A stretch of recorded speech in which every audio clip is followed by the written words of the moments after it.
All right, let's open the file. This case, it's old, it's cold, and it's caked in desert dust.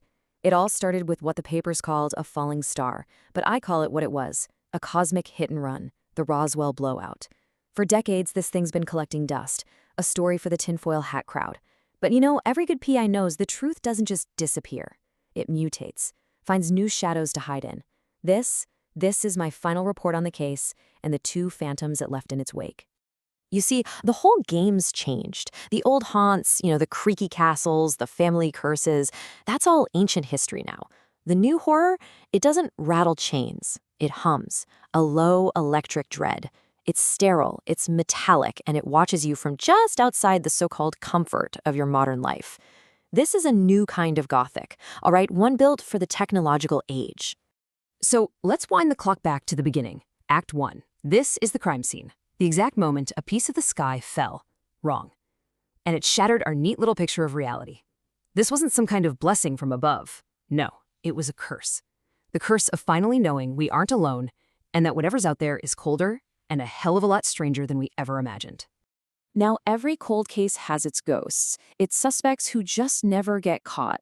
And in this one, we've got two of them. Two figures who stand right in the dark center of this whole racket, the phantoms in the frame of our collective nightmare. These are our primary persons of interest. And here they are, our two agents. On one side, you've got the janitor, all sharp suits and soulless efficiency. He's not from the past. He's like a postcard from a future we really don't want, a hollowed-out version of us. And on the other side, the gray. It's like a reflection of something primal, something we've been running from since we first crawled out of the muck. One is where we might be headed. The other is a twisted memory of where we came from. Let me tell you, this thing, it isn't a man. It's an imitation. The waxy skin, the puppet-like movements, it's all just wrong. Like it's wearing a human suit, but the thing inside is cold clockwork. It's an automaton, a ghost in a machine that looks disturbingly like one of us. And then there's the gray. Forget little green men. Just look at the eyes. The source file calls them two-barrel shotguns loaded with the void. That's not poetry, my friend. That's a field report. They're instruments of psychological violation. They don't just see you, they dismantle you, peeling you back layer by layer until you're nothing but a bundle of raw, screaming nerves. So how do these spooks get under our skin so damn effectively? Act 3. This is where we lay out the key piece of evidence, the psychological tool they use. This is the clue that cracks the whole case wide open. And it's not a weapon or some fancy technology. It's an idea. And it's their most terrifying accomplice. The term is the uncanny. It was an idea from old Sigmund Freud. It's that specific brand of dread you feel when something that should be familiar, a doll, your own reflection, a human shape, is just off. It's that moment home becomes, well, unhomely, when the comfortable becomes hideously strange. That is the exact frequency of horror these agents broadcast on. Now you apply that to the janitor, and it's absolutely chilling. He's a vision of us, but with the soul completely scooped out. He represents the fear that all our passions, our art, our love, that it's all just gears in a biological machine, and that one day, colder, more efficient hands are going to come along to take our little clockwork apart. And the gray, it's the uncanny made flesh. It's got a head, arms, legs, the basic human blueprint, but it's all wrong. It's a distorted, kind of fetus-like caricature.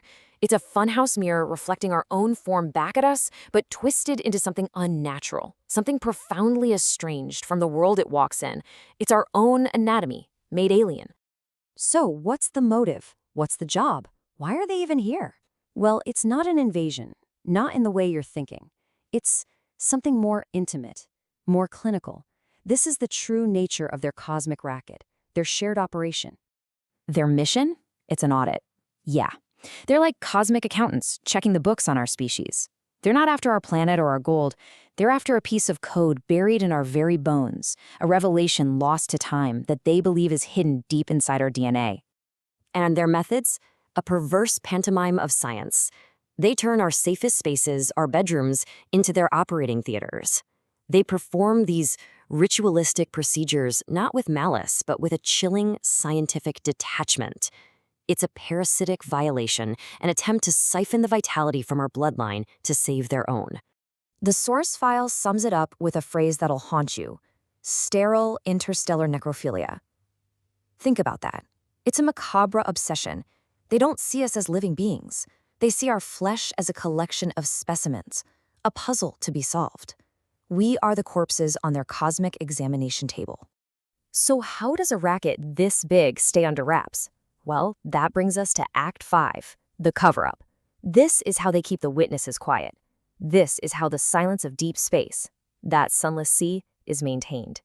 Think of them as the ultimate gatekeepers. They're foreign agents operating without a permit, and their whole job is to make sure the status quo remains undisturbed. The unexplained has to stay unremembered. They're not just visitors, they're the janitors of our reality, cleaning up any messes that might challenge our fragile little worldview. And they don't use fists or weapons. No, they use pressure. They apply this quiet, intense, psychological force that just scrubs the truth right out of your skull, leaving behind nothing. Nothing but a vague sense of unease and a big gap in your memory. They make you complicit in your own silence. Which brings me to the end of the line, Act 6, the final report. And hey, if you're looking for a neat conclusion where the bad guys get caught and the hero rides off into the sunset, you came to the wrong detective. This case doesn't close. There is no justice to be had here. The suspects are ghosts. They can't be caught, can't be put in cuffs. All we can do is bear witness to a crime so vast, so alien, that we can barely begin to comprehend what it even means.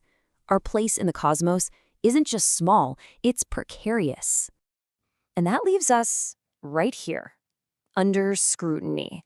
We're the specimens under the microscope, the subjects of a clinical gaze that never, ever blinks.